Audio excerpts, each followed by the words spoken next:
Jirtu ummata biyyaa addunyaa mara jirtan oduulee gurguddoo guyyaaran tanaatiin isin hima guutuu viidiyoo kanaa daawwadhaa walii dabarsaa yaada keessanis itti barreessaa itti dhiyaadha. Durarratti pirezidaantiin Ameerikaa Doonaald Tiraamp imala isaa karaa Miidil Iistiidhaa torbaan dhufu kana keessa godhuudhaaf deemaa ja'aniiti gabaasaa jiran. Eega aangoo fudhate guyyaan dhibbisaa torbaan kana yoo ta'u akkasumas sanitti oduulee adda addaa tan Miidil Iistii deemaa jirtuu fi tan biraatis yeroo gartee karaa Saawudii Arabiyaadhaa deemu kana keessatti akka mari'achuudhaaf taa'u miidiyaaleen gabaasaa jiran.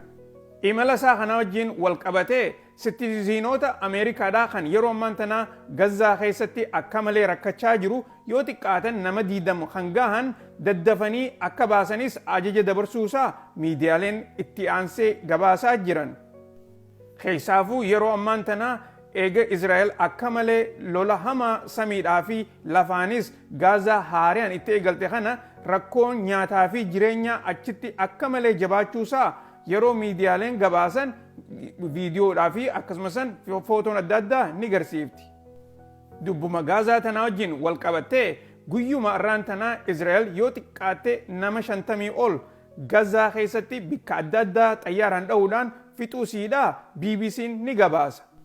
Akka BBC'n oduulee adda addaa warreen hospitaala keessa dalagan irraa fudhate jedhutti yoo xiqqaatan namni irra hedduun ijoolleedhaa fi dhalaa akka ta'an ni gabaasan. Jarri kunis warra dheefaa fi akkasumas nyaata barbaada deddeemaa jiru xayyaarri akka waraanaatti isaan kana dhawee jaaniiti BBC'dhaaf gabaasanii jiran.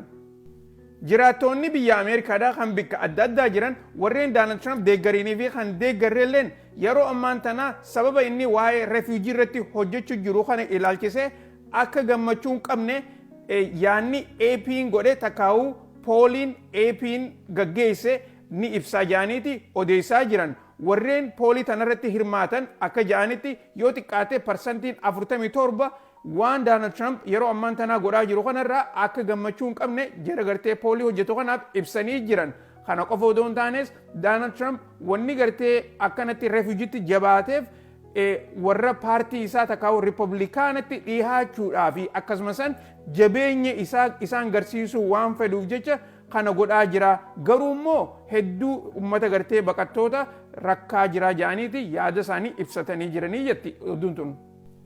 Pirezidaantiin Ameerikaadhaa teeriif takkaa'uu taaksii Ameerikaadhaa fi Chaayinaa jidduutti yeroo ammaan tana akka malee oowwitee gabaa addunyaadhaa rakkaa jirtu tana ilaalchisee naafi pirezidaantiin biyya Chaayinaadhaa Xi Jinpingiin telefoonaan haasoyne yaada keenya karaa tokko galchaa akkasumas sababa gartee teeriif kana itti xiqqeessuun irratti marii goonee jirraa jedhee miidiyaadhaaf guyyaa irraan tana gabaasee jira. Akkuma beeytanitti yeroo ammaan tana lolli gartee teerifiidhaa kun bakka adda addaatti olii gad deemaa kan jiru Ameerikaan, Yurooppii fi Afrikaa Chaayinaadhaa wajjinis akkasumatti teerifii kanarratti hirmaachuusiidha miidiyaaleen gabaasaa jiran. Kana qofa odoo hin taane torbaanuma dabre kana keessa Ameerikaan Indiyaa wajjinis teerifii irratti waliigaluudhaan isaanii hojii akka gartee karaa taaksii kanarratti lolatti hin seenne miidiyaaleen ibsanii jiran. Jeneraaltichi biyya Raashaadhaa kan lola Yukreenii fi Raashaa jidduutti deemaa jiru kanarratti hirmaannaa qabu magaalaa Maaskoo keessatti makiinaa inni deemuun dhohuudhaan akkasitti du'uusaa miidiyaaleen gabaasaa jiran. Kunis kan ta'e yeroo ammaan tana lolli biyya Yukreenii fi Raashaa jidduu kuni akka malee oowwuudhaan inumaatu guyyaa kaleellee pirezidaantiin Ameerikaa Doonaald Tiraampiin Puutiin lola kana dhaabii waan jiru sooshaal miidiyaa isaa gubbaa irratti maxxansuu miidiyaaleen akka malee irraa odeessaa jiran.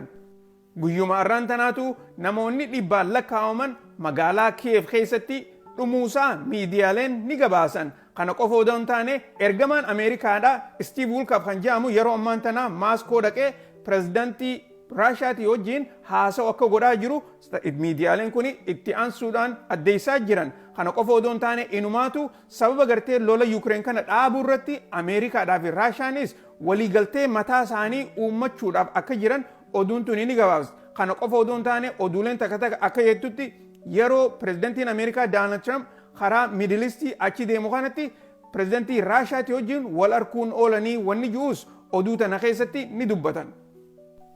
Gama kaaniin pirezidaantiin Ameerikaadhaa DOD takkaa'u Department of Defenseedhaan meeshaalee waraanaa gurguddoo karaa Middle Eastidhaa takkaa'u gartee karaa Red Seadhaa achi baasaadhaa jeeni ajaja dabarsuusaa miidiyaaleen gabaasaa jiran. Kuni kan ta'es warra biyya Yaman Huutii kan jaaman san firraa dhorkuudhaaf Ameerikaan qophii addaa godhaa jirti. Jaanii gama tokkoon ni odeessan. Gama kaaniin ammoo humna siidhaa Iiraan garsiiftee Iiraan sodaachisuudhaa waan ja'an miidiyaan akka Fox News faan gabaasaa jiran. Dhumarratti teerifni haareenni biyyoota Afrikaa keessatti uumamaa jira fakkaatti. Akka oduuleen BBC'n gabaasetuun jettutti yeroo ammaan tana Taanzaaniyaan midhaan biyya South Afrikaatii fi akkasumas Maalaawi irraa naqatan dhorkuu siidhaa gabaasaa jiran. Kana qofa odoo hin taane yeruma gabaabduu dura South Afrikaan waan Taanzaaniyaa irraa karaa biyya siidhaa seenu keessaafuu waan akka muuzaatii fi midhaan tokko tokko dhorkuu oduuleen gabaasaa turan. Garuu yeroo ammaan tana akka malee jabaachaa inumaatu biyyoottan sadeenu rakkoo adda addaa keessa ummata isaanii naquudhaaf sodaa takkallee akka hin qabne miidiyaan kun ibsa isaa keessatti ni dubbata. Dippiloomaatonni lola teerifii kana qabbaneessuudhaaf irratti hirmaatan akka jaanitti yeroo ammaan tana biyyoottan sadeenu waan irra dhaabbateen irraa akka siqutti hin jirre rakkoo ta'uusiidhaa miidiyaadhaaf itti hidhaanii gabaasanii jiran. Oduun teenya tanarraa tana fakkaatti oduu biraatiin amma walitti deebinu nagaan jiraadha.